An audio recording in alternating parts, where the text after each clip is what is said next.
Hey everyone, welcome to another episode of the DLC Drop podcast. It's my pleasure to welcome Rebecca Dixon, co-founder of The Gamers. What her and her team are doing is highlighting and supporting women in the esports space. She's also an example of somebody who comes from outside of the space, has had a heart for a community, and is really making an impact. Let's talk to Rebecca. Drop in the untold stories of industry leaders, influencers, and insights on future innovation. I'm John Davidson, and this is the DLC Drop podcast.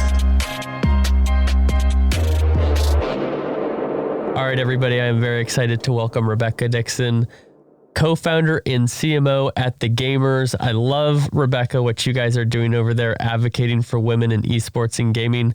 Welcome to the DLC Drop podcast. Thank you so much for having me. I am so thrilled to be here. Absolutely. And so we have had a little bit of previous interaction. You actually won the elevator pitch competition at the Esports Trade Association conference in March of 2021. So first of all, congratulations on that. Thank you. It was so exciting to win, and to be voted by the attendees in the community was just a total honor. The other participants all did a great job, and it's always fun to hear what's going on in the startup world in our industry because there are so many great ideas evolving. That's one reason it's been so fun to be a part of it. And that being said, we were really excited to win. Anytime something like that happens, it opens doors, and here we are as a result of that. So I'm really happy to be here. Awesome. And one of the reasons why I cast my vote for you guys was, and we had a lot of great folks pitching, and there were some great startups there. But the thing that really kind of pushed me over to you, rather than some of the other people who did a great job presenting, was what you're doing is so needed. And you're not talking about doing it, you're actually doing it. And I think we're seeing the results of that. So why don't we start out with you sharing what The Gamers is for our audience directly from you, and then we'll go from there. You got it. So The Gamers is a social media platform and a matchmaking, a way for women who game to connect. So the history behind us, I'll give you the quick version and then we can talk more. Yeah. Is that we basically, we launched in March 2020, and I have three co-founders. 3 of the 4 of us had a company in the parenting world prior to this. And while it was a totally different industry, it was a community that we built over actually the course of 10 years. We grew the community. We worked in an industry that had a lot of strategic partners and support, and there was a need for it at that time. Now, if you are a parent, there are a lot of ways to connect, but there weren't at that time. We also had a matchmaking platform as part of it with parents and caregivers. So we sold that company and decided, what do we want to do next? We love for-purpose companies. We love amplifying women. We love being entrepreneurs, and we found ourselves with some kind of fun adjacencies to the gaming industry that I can go into later. But we started learning about the gaming industry, learning about women in gaming, and thought, gosh, first of all, we are not the first to address this topic. There are a lot of nonprofits that were and still are doing incredible work for women in gaming through scholarships and mentorships and white papers, and we love what they're doing so much. We also found that a lot of the executives in the industry are trying to get out there and speak on panels. What we did not find and what we created is this sort of media platform that amplifies and celebrates what is happening that's good for women in gaming, because let's make a bigger deal about that so that more people can see it, so that there's a clearer path to a career in gaming. So I love that's that. the quick of it. Yeah. And we do have a matchmaking app coming out later this year. So that's the other piece of it. As we did all of our research and thousands of interviews, we were able to attend 2 PAXs before the world shut down. And we did focus groups and surveys. And we found that one big problem is for women who want to game with other women to find each other. It's hard to connect. And so we are going to hopefully solve that problem with a lot of feedback from our community. We were really, honored and excited that within our first year in the industry, we grew to 100,000 members of our community. We didn't know that it would be Wow. received so incredibly. But, we spent the first 6 months growing our socials as much as possible, but also as authentically as possible, taking feedback from the community, pivoting based on that. And then we hosted the Gamer Awards in the fall. Hmm. And again, the response from the industry, and also just not just the industry, but also just gamers, just women who game. The Yeah. response was just incredible. And so that really kind of put us on the map, gave us credibility. It also gave the idea credibility that, yeah, this is something that is needed and wanted. So we're so excited to be here. I mean, it's fun. The journey has been fun because, like you said, it is needed. That's super cool. Something that I love about our community, the esports, the broader gaming community, is, of course, not everything is perfect, right? This industry, this community has issues like every other issue or community. But what I think is unique, and I think it has to do with young people, but I think even more gaming, is that the issues that are there, the community takes on and confronts and attempts to solve with people like yourself, rather than saying, oh, it's always been this way. No, you don't have, a foot to stand on with your claim, or let's just keep it the way it is. These voices are heard, and then people actively, like yourself, create platforms, organizations, or other solutions to help. And I think that's unique about this community. Part of it has to do with the generation. What has been your experience with that? Yeah, I mean, you kind of beat me to the punch on that one, because that's one of my main topics that I like to discuss. So we created a place to talk about this. We created platforms and events that elevate the women that are in gaming. But what we did not know is that exactly what you just said would happen. And so I could give you so many examples, but I'll give you one from last night. We host a weekly clubhouse room Yeah. at 7 on Mondays, and it's been great. It's very new. We just thought, Clubhouse is the esports and gaming. It's very active on Clubhouse, and we thought, let's get in there and do it. And you know what? One of the main topics or questions is, what can I do? I have a team, I have a league. That's what the main thing that people ask are. The other thing is, we always like to say, this situation is not going to be, the needle isn't going to be moved unless there's support, not just from the industry, but also from everybody in the industry, including men. And Correct. so we have a lot of men in our community, first of all, because we allow men. We just, they have to follow the rules. Of course. And it's important to have allies. And so to start a clubhouse room and to have just had it exist for a few weeks, and to have a lot of men come and ask questions and want to be real learners, I think is great. It's like, people don't want to just check the box. That, checking the box used to be enough, maybe in some spaces. It's not enough. And I think that whether it's organizations, companies, leagues, teams, mentors, everybody's saying, okay, so I know it's a problem. What can I do? That's incredible. And I think I always talk about, because my expertise and my experience is on the marketing and the partnership and the business development side of esports. And so I talk a lot about brands, or I should say the community demanding more from brands. But I think what you're telling me is, in the same way that they're demanding more from brands, they're giving more when they're the ones providing part of the solution or being part of something like this. Is that accurate? Yeah, 100%. I think that you'll find, and that is one of the reasons that we were hopeful, and so far it has been the case, that we felt that creating a media platform would be what moved the needle here. Yeah. Because not only we can amplify what the nonprofits are doing, we can help facilitate connections between people who are in the industry and, students, for example, or young people who want to get into gaming. But we can also create places and events and conversations and all of it that brands can be a part of. And I think it's so important because and by the way, my background in life, before about the parenting company, before everything, is like straight up TV advertising. So I'm a brand person at heart. I love that.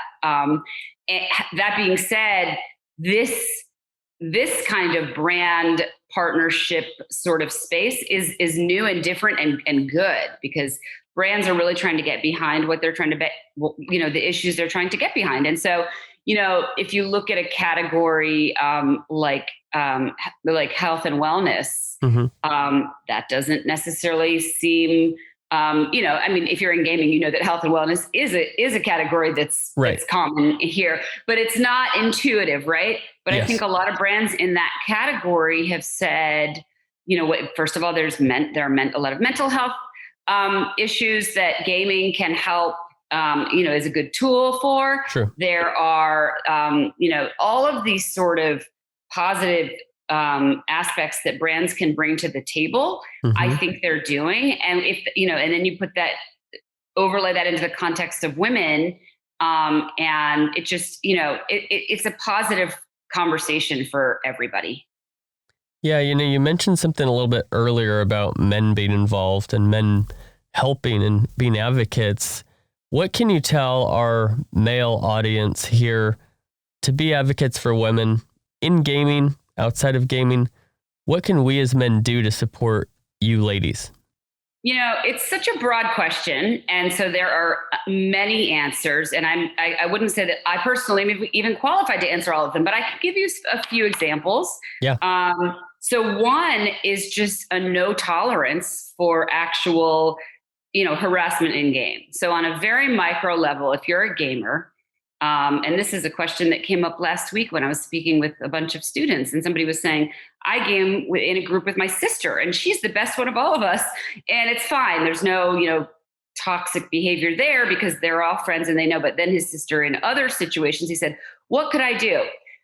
What you could do is, end the game or leave or say something. I think a lot of times men in these situations, and this is anecdotally, but know that certain behavior is wrong, but don't necessarily know what to say. And so, say we don't accept that kind of behavior in this, environment, and leave and not participate with other people who are acting, inappropriately. So that's like on the really micro level, like if you're a gamer and toxicity is happening. Sure. I think on, when you're looking at the level of how can we get more women into the gaming industry, there are so many touch points where that can change. Of course, so I will mention that we are launching a collegiate division in the coming weeks. We have some really exciting press that we're going to be announcing soon surrounding that, and it's going to have a number of touch points, but basically we want to fit into the college space where we're needed. And, some colleges are very at the head of this, and some are still trying to figure out even to get women there at all.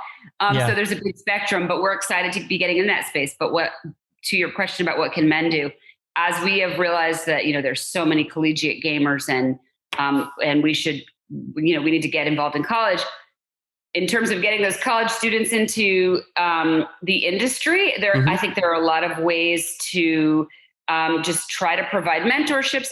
And this isn't necessarily just for women. This point I'm about to make relates to everybody. But there's so many careers in esports and gaming that are not just like the professional player. Yeah, and like me and yours. Exactly. Yeah. So. Making sure that women and everybody knows about those, and it's sort of, you could just, I think if you're an industry person and you're thinking I'd really like to help more women get into the industry, go to the women's panels, speak to students, talk about your career, talk about all the different trajectories. And just show up in clubhouse rooms like the Gamers Clubhouse, because by having men show up there and listening to those conversations, participating, asking questions, what you said before about the industry being so open to this conversation is so true.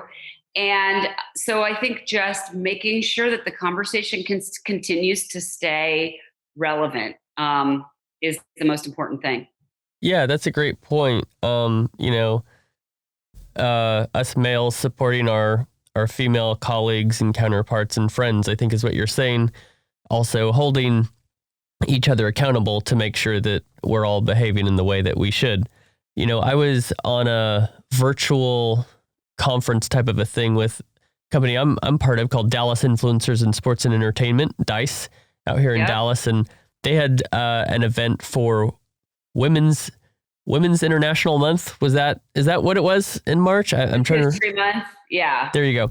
And so they had a lot of very successful women on these panels, and this is more traditional sports, but they said the exact same thing that you're saying, where they said, give women a chance when you're hiring, but also, and I think it's easy to forget this one, is participate when it's an event that is about women.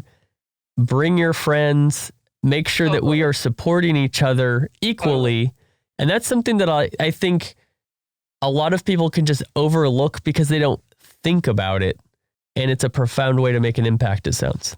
Yeah. So another thing that makes me think about is that at a lot of industry events, and this is certainly changing because the industry is open to this change, which is great. Sure. But, at pretty much any event these days, whether it's in esports or anything, there is always going to be the women in X panel, right? So the women in esports panel, the women in gaming. Yeah. And that's great and important, and there should be. Also, if you're organizing any of those events, maybe don't only have the women be on the women in esports panel. Good point. Have women be on the investing in esports, because women also know how to invest in esports, and women know how to do brand and marketing in esports. And, I'm not saying that's not already happening. It is. Yeah. But then, like you said, attend the women in esports panel, comment, see what the conversation topics are. And like I said, just keep the conversation relevant. I think that piece of feedback you got from the event in Dallas is totally spot on. And I have to say, because I didn't get to it before, I forgot you were in Dallas. So my initial connection to this industry is through Team Envy and the Dallas Fuel. My brother and my dad were part owners of them, and that's how I started learning about esports like many years ago. Before I was still working in parenting. So that's we're big Envy and Dallas Fuel fans over here. Yeah, they're good friends of mine, and Jeff Moore, President and CEO, has been on the podcast as well. That's awesome. Yeah. Cool. Well, yeah, it's also important, and I'm so excited to talk about it. And I do always love talking about what can the guys do. Of course. Well, one thing I'd love to dig into a little bit as well is your path to this point. You made a point a little bit earlier that you come from an entrepreneurial background. I was doing some research on you before our episode started here, and there's something that every entrepreneur experiences, whether it's their first startup or their second or third, fourth or fifth, which is jumping to the next thing, right? Yeah. Talk a little bit about going from where you were before to this thing that you saw a need. There's other people doing it, but you clearly were passionate enough to say, I want to do this myself with my fellow co-founders. What was that experience like? What were some of the challenges and successes that you found along the way? Sure. So I mentioned, we had sold our old company. We love, and when I say we, it's because I have 3 of the 4 same co-founders. So all of us were saying, what should we do next? And I mentioned we had some adjacencies to the gaming world.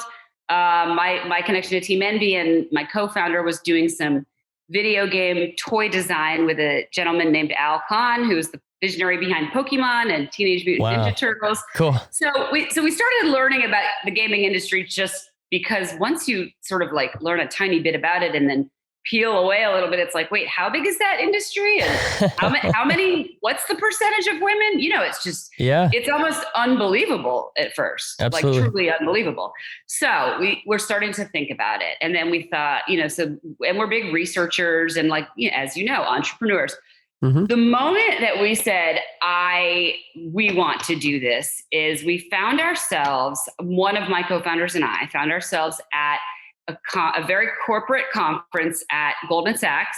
Mm-hmm. It was the main attendee was somebody who would want to be investing in esports. And there was a whole panel of day-long talks. And basically, there were about 300 people in the room. 297 or so were white men. There was Right. my co-founder and I, and then Niles Heron, who I don't know if you know, but he is one of the founders of Pop Dog, and he is part of the organization that reps Ninja and he's a black man. Yeah. So he was on stage for a panel that was, it's somehow investing in esports. Mm-hmm. But before he started his talk, he said, listen, before I get going here, are we really going to do this again? Like, are we going to have a multi-billion-dollar industry led only by white men? Like, I don't understand. Right. So, and it had already been on our minds. We had done the research, and we were there honestly just because we were kind of half interested in gaming, and we were thinking about a few different things, what we want to do. So we ended up talking to him at a coffee break. Mm-hmm. We ended up somehow not getting his contact information and emailing like info@popdog. He called back and got on the phone with us like the next day. Wow. And cool. The momentum, we thought of the name Gamers, we got the domain name, and it never stopped. And one thing about being a serial entrepreneur is you do kind of know the things right away that you should do, like get the website, set up the LLC, all those sort of pieces. And so once we make the logo, and our logo has some throwbacks to, it's like 70s, 80s, some of the first women gamers. And we got a lot of good feedback on that. And then we started talking to gamers. We interviewed so many gamers before we launched. And we were very lucky. We connected with Kylie Vernoff, who is the voice of Susan Grimshaw in Red Dead Redemption 2. Yeah. And she is our podcast host. Cool. And she was a big part of our launch, and she also really connected us with a lot of her followers. And we were truly able to interview on the phone people all over the world. And we just got so much positive feedback that this was something to do, something needed. And we kind of honed in on all of our researching then and went to a couple PAXs and launched. That's awesome. Well, you mentioned something there that I think a lot of people overlook that they shouldn't, which is whether you're doing what you did, which is you're starting this organization that's going to support the community, or even if you're a brand, you said, we talked to so many gamers. That's another thing about this community is if you go to people humbly and you just say, hey, I want to learn, I want to listen, what our community pushes against are people who are coming into the space for the wrong reasons. And those reasons are the selfish reasons or the traditional, hey, I want to sell you something, or I want, so many signups on my website so that I'm going to put my logo on this event sort of a thing, right? Yeah. But it's so true. Sorry, go ahead. Yeah, no, I was just going to say, even too, with just wanting to learn to find out what do people want so that we can solve that in a real way. Because you mentioned this, you didn't come from the gaming space, and there's nothing wrong with that. You saw the need, you realized, hey, we are a group that can provide a solution here. And then you didn't just assume and say, oh, this is how we should do it based on your non-gaming experience. You went and you talked to people and you said, what is the problem here and what would make it better? Am I getting that correctly? You're absolutely right. And I appreciate you bringing that up because it's funny. So from a number of people in the industry that we spoke to in those early days, we did get feedback that I think it's a good idea, and I think you'll get pushback from not coming from the gaming industry. I have to tell you, the response we've gotten from the gaming industry has been nothing but welcome. And I think it is because we're very upfront with our background. What we are good at is building communities based on what those communities want and building. And so, we are also very fortunate to be in a community where they want to be heard. And Yes. so women who game, casually, or whether they are in the gaming industry, there are improvements that can be made upon the situation that exists for them, right? Right. And so while we didn't found this company from a place of experiencing that situation, we know strategies to create communities to solve the problems that they want to solve. Right. And so when I say we interviewed thousands of women, I literally mean we interviewed thousands of women. A lot of them on the phone before we launched. We met many women at PAX. We've done tons of surveys. We did focus groups. We continue to have active conversations in our own Discord, and honestly in direct messages with our community every day. And that directs then what we do. Yeah. So our app launching, for example, is totally community driven. Like it's going to perform based on the feedback we've gotten from the existing gamers. And so I think, you have to do that. And the reality is that it's hard to change an industry, or even if you want to say beyond the industry, just the narrative for a group like Women Who Game. It's hard to just do that if you're a gamer. What we felt like we could really do, and hopefully we always try to be as authentic as possible, and we are super welcome to feedback. Yeah. And we try to take the feedback we get and implement it. And that being said, we've made mistakes along the way for sure, and maybe put some branding out that wasn't totally perfect with our community, and then we switched it. We said, "Whoops, sorry. We thought that's what we're here to provide a framework for a safe and inclusive place that exists based on what the existing gamers want." So it's tricky, but I think the best. In fact, that's the best piece of advice if I'm ever talking to anybody who's starting up a community of their own in any industry anywhere. Is just try to get a few people on board early and listen to them, and as you grow, listen to them more. So that's our mantra. That's great advice. I have a question for you based on some of the things that you have learned. Somebody who I had on this podcast was Melanie Mack, who is a female gaming content creator. She's awesome. She's also one of the hosts of GameStop TV. And so when I had her on the podcast, she was sharing about how important it is for women to game together, to have that safe space that builds confidence, and you don't have to worry about the toxicity or other things you may be experiencing. And before talking to her, I've always thought, what is the right approach? Because you sometimes don't want separate but equal, because separate isn't necessarily equal. And some women want to compete on the stage with men. And one of the great unique things about esports is that you don't have, you don't want women playing linebacker on an NFL field because of the physicality, right? But there's no reason why men and women can't equally compete in esports. And so I've thought, well, people could be on the same stage, but the other part of it is if you're on the same stage, there are fewer open positions because it's mixed, right? So, but if you have your own thing over here, there's more positions. And what Melanie was explaining, and I'd love to hear what you've learned and what your perspective is as well, was having a female only space is a great way to start and to have the option. And some women want to stay there because they just enjoy it. And then some women will grow from there and then go to the co-ed competition. What have you experienced in your research and running this organization?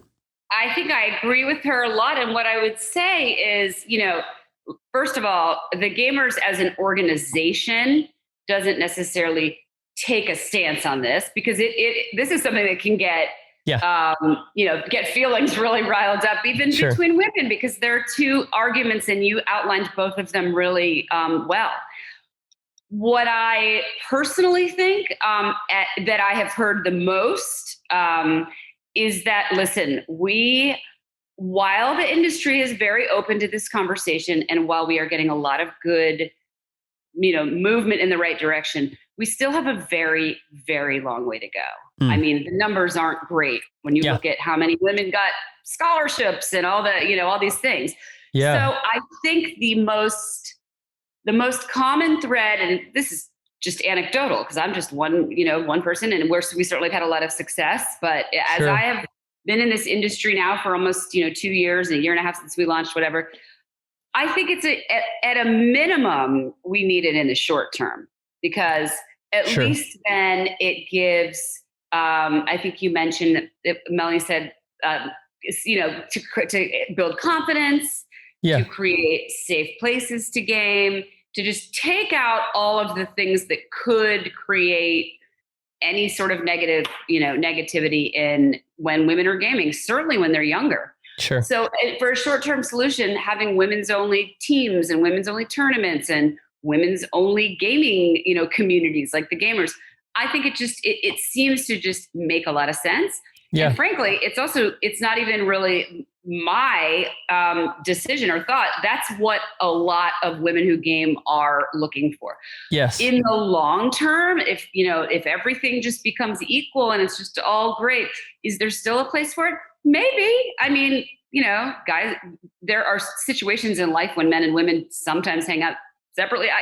That's of not course. for me to answer. Yeah. But I think in the short term, it's a short term, short to medium solution, and it's not a bad one, right? If it offers an opportunity for more women to game and be happy about it and be more successful, then that's what it is. So, well, and I think, talking about your award show a little bit too, I think this is another one where it's, there could be another discussion around that, but you see underserved communities that have their own platform or award show. BET comes to mind, right? Exactly. It's like, okay, yes, of course, Black entertainers could absolutely win awards in these other categories, but either they're not, right? Or they're not given the opportunity or what have you. So there's a reason to have your own thing where in the Black community, somebody could win a BET award and then they could go win a Grammy or an Emmy or what have you, right? In the same way, you have your award show where you could win Content Creator of the Year, then you go to the Esports Awards and, a female could win that as well. Best case scenario, win both. But again, in the interim, the way that our awards are structured is that we honor 25 women in 25, different for awards in 5 different categories, from content creation to esports to industry. And even beyond the finalists of the awards and, all the nominees, I mean, the feedback that we got from people who were just nominated was just unbelievable. And so it's one of those things where I think, for one thing, our awards are community nominated and voted. And for that reason,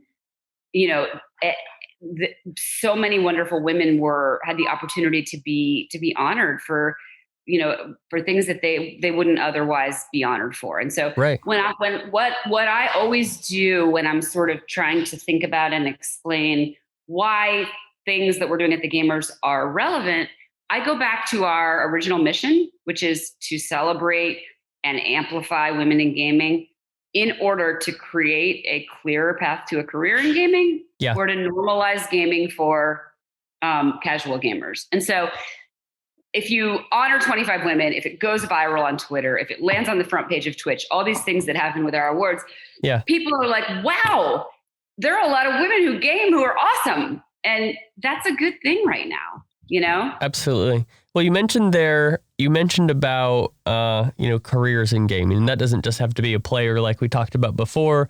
It can be somebody doing jobs like we do or other behind the scenes jobs. I can tell you from my experience, diversity is hard. It has to be so purposeful. I've built a board of directors. I've launched conferences. I've, with the help of a team, found speakers for panels and stuff, and all sorts of diversity, right? Not just gender, but is really difficult even if you're purposeful. And what I've identified is, and I'd love to get your take on this, is how can we set up a pipeline so that people are qualified and prepared and the tools and the skills have been developed. So by the time that they are in a place where they can be on that panel or they can be hired for that job, they have, number one, the vision to know it's possible. That typically has to do with seeing people who look like you doing it, right? When you're young. And that's probably around junior high school or early high school-ish. Yeah. And then I would say through high school and then college, you give people the opportunity to build the skills that they've recognized from the vision.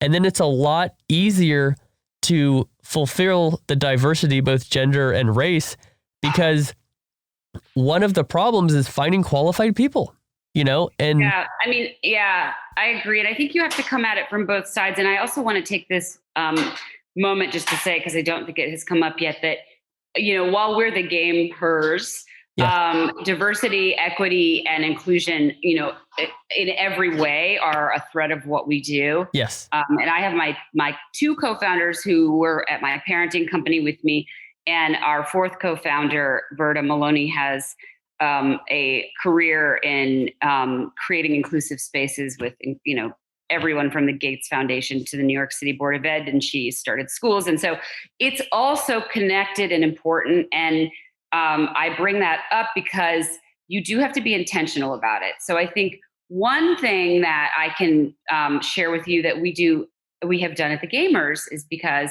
is that, we are standing for all of these values out in the industry, right? And saying this is important. And so we realized we certainly need to practice what we preach internally. And so we are a very young company. And that being said, we have an HR director who focuses not only on typical HR and helping us structure our company, but also making sure that we are focusing on DEI from day one. Sure. Because it's super important. And I think that's a very hard thing for smaller companies or newer companies to think like, well, I'm a startup, how am I going to do that? You just have to. And from one, all of the statistics about successful companies, all you have to do is look those up to know that any company is going to be more successful long-term anyway, if it is more diverse in every way. So from a corporate, industry perspective, I think it's important that young people, like you said, can see themselves in these careers that they might want to have one day. And that's, yes, it's the esports athlete, but it's also the physical therapist and the trainer and the nutritionist and the broadcaster and the media buyer and all the things that go around that, which is almost every job anyway. Just figure out what you like to do and find that if that job exists in the esports world. And then, yes, it also has to be something that starts at a young age in terms of development. And I think where that goes is, I mentioned we are launching a collegiate division. Once you get into the collegiate space, and obviously I'm not telling you anything you don't know, but once you get into the collegiate space in esports and gaming, then you're suddenly already in the high school space too, somehow, because, high school feeds into college. Right. And so while we are not actively launching a high school specific program at this moment, we will, just by nature of the fact of being in college, already be reaching high school students. And I think then from, taking a step further from there, once you're in the high school space, you're starting to reach middle school. So it's not unlike in the same way that there was such a focus on STEM and still is, and it's still not quite there yet. Yeah. A generation ago, it's the same thing. I mean, if you want girls to be engineers when they're older, they've got to be taking math when they're in elementary school and liking it.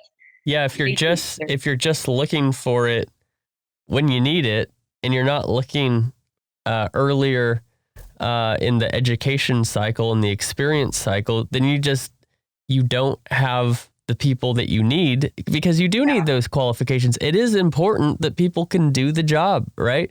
And so I think what we're doing, what you're doing specifically right now is fantastic, because it's not just saying, hey, this is what we're doing with the people who are here. but it's saying, let's also build this pipeline so that the next generation, sooner than that, hopefully, of course, but are fully capable, and then not only are qualified, but also I think the missing piece is having access, right? Where the people who are making the decisions of hiring or bringing on panelists or things of this nature are accepting everybody from all backgrounds. Yeah, I think you're right. And I think hopefully, it is an exciting time to be in this industry, because I do feel that not only this industry, but the way we all connect is changing a little bit. And what I mean by that is just hopefully, my hope is that with things like the access to, I'm using our clubhouse room again, because we get young people in our clubhouse room asking us, what are the best resources if I want to make those connections? Well, one thing we say is you're already doing something right, because you're on Clubhouse in this room asking that question. True. LinkedIn is a great tool that we also recommend a lot for connecting with, and this isn't the middle school answer, but for high schoolers, go on LinkedIn, start following the people in esports that you might be interested in, see what they're doing. Like, you can actually make really good connections right there. So I'm hopeful that, digitally, some of this stuff will be, some of these connections will be a little bit easier to make. Just because of the world we're living in. But, it remains to be seen. I think the other thing for young people, and I say this less with my gamer's hat on and more with my mom of a 11 and 9-year-old girl, that it's so interesting to see how kids are gaming right now and how that's going to change things. Because my kids weren't big gamers until COVID, but because of COVID, and also because I think of their age, it was that time anyway. Now they're talking to all their friends on Roblox and, doing all these things.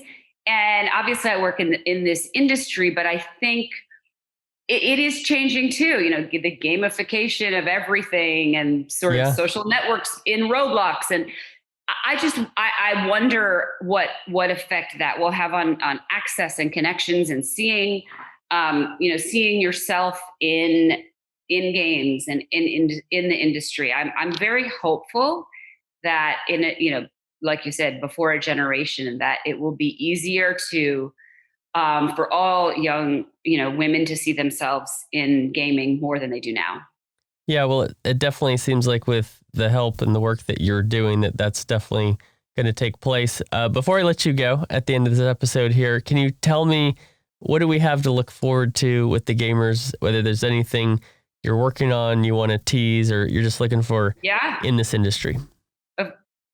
So we have some really exciting things coming up. I casually, I think, mentioned all of them, but our collegiate division is launching imminently. It will definitely be kind of up and going by the time school starts in the fall, and more to come on exactly what that looks like. But we want to be available as a resource for college students who game, both for community, safe space, and, job pipelines, all of those things. So we're excited to announce that. So we, on all of the socials, we are at the game hers with an H. The H is often silent when we say it, but anywhere that you find us will be information about the launch of that. Then our Gamer Awards, we had them last fall. They're going to be again this fall, but launching a little bit earlier because they were so exciting last year. We're gonna make the whole lead up to them a little bit longer, so that there's just more time to get excited for them. And then finally, our app is going to be launching this fall. So I think, what I would just love is for anybody who's interested in learning more about us to find us on any of the socials, follow us, and we'll share more information about all of that to come. And that's it. Thank you so much. This has been such a great conversation. I'm so happy that we got to chat. Yeah, my pleasure. And what are those socials? What are those handles that people can follow? So we're on Instagram, Twitter, Facebook, Twitch. We have a very active Discord. I think I said them all. Great. And is it at The Gamers? Yep, at The Gamers. And can you spell that out for everybody? It's at TheGamehers. Perfect. Yeah, I'll be following as well. Thank you so much, Rebecca Dixon, for joining us. I love the work that you're doing. It's really inspiring. So I think our audience is going to be inspired as well. Thank you so much. This was fun. My pleasure. We'll talk with you soon. Thank you for listening to the DLC Drop Podcast. This podcast is part of the Esports Future Podcast Network and produced by Innovation Media Enterprises. Make sure you subscribe on your favorite podcast channel and leave us a review.